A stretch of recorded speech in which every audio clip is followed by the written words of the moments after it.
এগুলো হলো যে বাংলাদেশের পুঁটি মাছ শুকিয়ে দিছিল আর কি।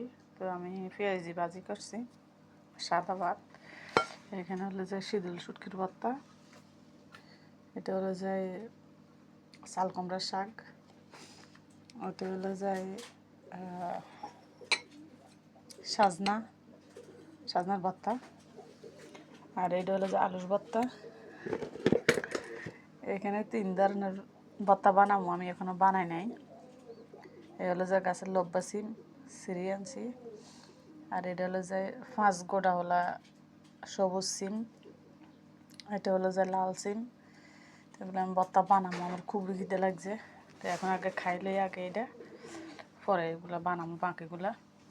এখানে আলুর ভর্তা, এখানে একটু মিষ্টি কুমড়ার তরকারি আছে, ব্যাস। আর সাদা ভাত আছে। অল্প অল্প বানাইছি, দেখেন না, একটু বানাইছি, যেহেতু খাওয়া হয়ে যায়, নষ্ট হয়ে যেত না হয়। বেশি বানালে মানে ফেলাই দেওয়া লাগে আর কি। কে কে খাবেন ভর্তা জানাইন, কে কে ভর্তা প্রেমিক আছেন। আমি আবার ভর্তা প্রেমিক, ভর্তা লাভার আর কি।